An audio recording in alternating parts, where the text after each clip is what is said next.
Well, consciousness is an energy. It's not something that like relates with energy. An energy wouldn't relate with energy. An energy is an energy. But you would say that consciousness is not understood as an energy. It's rather understood as a state of being. And when it's understood as a state of, you know what a state of being is? Just like, just the way you are, you know? But a consciousness is not really a state of being, it's an energy. It's something which can transform, which can flow, just like any other energy. And because of that, it may transform its states rapidly.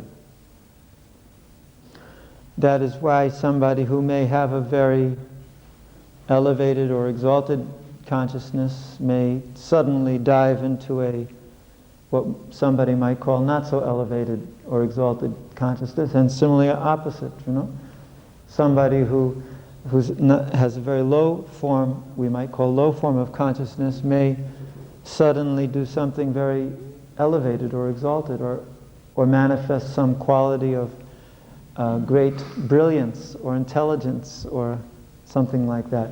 That's because that consciousness as an energy can transform like any energy or flow like any energy rapidly through different levels.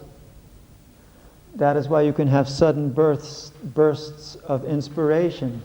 That's why suddenly you can tap into something which is far beyond you by simply the energy flowing or tapping or connecting with some higher realm. Now, consciousness as such is simply a word which describes our awareness of our energy. Now, of course, you can speak in the Vedic terms of consciousness, wakening, the stages of consciousness: wakening, sleep, and deep sleep, and also sushupti, also a swoon state. So these forms of consciousness may be discussed, but actually these are just forms of our state of being, or a state of awareness, more or less. Like when you're in your awakened state, naturally you are perceiving things directly with your energy and with your senses, all in an awakened form. However, being physically awake is not necessarily awakened consciousness. Sometimes when you're sleeping, for instance, you may have moments of great awakening. Just like when you're having a dream, which is very wonderful, or spiritual, or something of some revelation or something that's going on in a dream. Now, it's technically, from the point of view of these states of awareness, you're asleep and dreaming, but factually you may be awake in your consciousness. Because that energy, when you entered into that sleeping state, connected with something in its sleeping state, which was very wonderful and aware and awake. Similarly, I know for a fact in myself, and I have heard that it is like this with many others, and I think it's like this with all people, it's only that some know it, some don't, that when you're in the state between sleep and awakefulness, generally as you're going into sleep, or as you're coming out of sleep, there's a few moments of great clarity, awakening, and you can understand things that you never understood before. I know that there are some scientists who were trying to keep themselves in that state between sleep and awakeness, being awake and asleep. They were trying to keep, because they knew at that moment, when you let go of the great attachment and tenseness and stress and anxiety or pushing to understand things in your awakened state, and you're drifting off to sleep, all of a sudden some kind of knowledge manifests, or awareness manifests, or you realize something in that state. And you go, aha, that's it. But when you enter into the sleeping state, you forget it. And when you wake up, you may or may not remember it. Therefore, these people were trying to keep themselves in that state. I also know some spiritualists who are trying to do the same thing by not sleeping. By not sleeping, they were trying to keep themselves in that state where that wonderful, relaxed awareness could manifest. Now, if you examine what that really is, it's that I feel that we generally block off our natural knowledge that's within our hearts.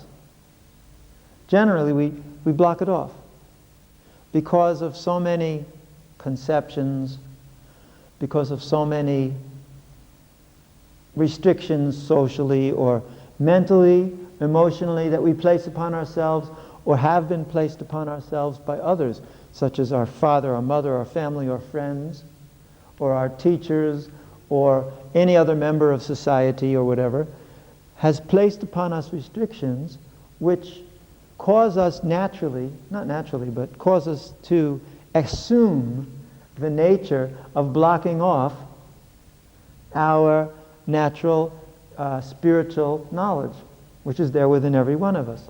Because if we are non-different from the Lord in quality, then we must have that knowledge. That must be there, part of us, within our heart. That's us, that's our knowledge, that's our energy, that's our consciousness. So why isn't it there? It's because we have not tapped it. Now you can say that's because you're covered. But I think a more specific description of that would be that we have blocked off that passageway by which the energy may contact or manifest out from us in that very marvelous and intelligent and enlightened manner. We've blocked it off. Just like if you were to block off your sight. Now, energy, of course, is not a one-way thing. And I think also the eyes are also not a one-way thing. Just like you can look into people's eyes and look into their hearts through their eyes. So, everybody knows that. Similarly, the energy of ourselves flows back and forth.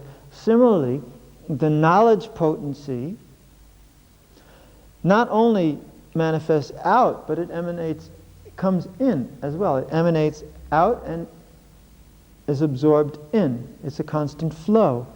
And when you block that flow, then effectively what you are doing is you are not contacting the source of knowledge, but rather accepting knowledge from that which is normally perceived or normally understood in the world around you.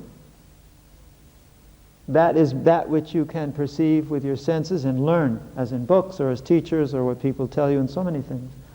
And you thus lose the intelligence or knowledge within.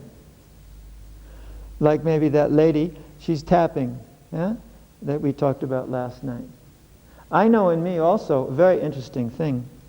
When I'm going to do something, and something inside me is saying, I should do that. And then when my external consciousness analyzes that notion, that intuition, it says, that makes no sense. I shouldn't do that. Or, I can always do that later. Or, I don't understand. Why should I do that? Or whatever. But later on, almost always, I regret having not listened because it was something turned up later on which made me understand I should have done that. Now, I know that I myself, me, that I am aware of with this body and all that stuff that you're looking at and I look at in the mirror and all that, has no capacity to know whether or not this particular thing should have been done or not. But when my consciousness is under the surface allowed to be connected to higher sources of consciousness, higher sources of knowledge, then if I allow that flow to take place, by opening up and not blocking off because of prejudices or because of trying to be what others want me to be or because of what I've supposedly learned or because of what even makes sense or doesn't make sense, then I can get contact with enormous sources of good advice and knowledge and understanding and clarity and illumination and all these things. In other words, it's available to every single person. It's not only for intelligent people. It's for every single person. And when people allow that knowledge, which is the energy of the soul, to flow and to connect in its original source. Because you're not just like, as a part of God, you're not just like some cup which is filled up and that's the end of you. Because you have that connection. There's a connection there. If even two people, as we discussed yesterday, karmically can have a connection of hatred or love from life to life, then why can't I, as part of the Lord, have connection with Him always?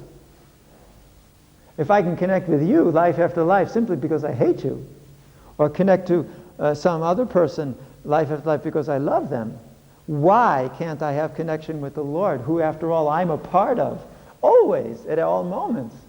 Of course I can. The only thing is that I think I can't. Or I don't even consider it. I just think it's something impossible even, or I don't even worry about it, or maybe I don't even care about it or want it. But when you're consciously aware of it, and again, here's the consciousness, yes? Consciousness and being consciously aware, these are different, although the words are similar. The consciousness, that energy, is that which is making up my being. My consciousness and my being are not different, because I am consciousness. Completely and fully, I am consciousness. Come on, come on. So, when I allow that energy, when I allow my conscious energy, whether it be in the sleeping state or the awakened state or whatever, to flow like that with the consciousness and conscious energy of the Supreme, then all of a sudden the doors to enormous knowledge open up. You can sit here. Come on.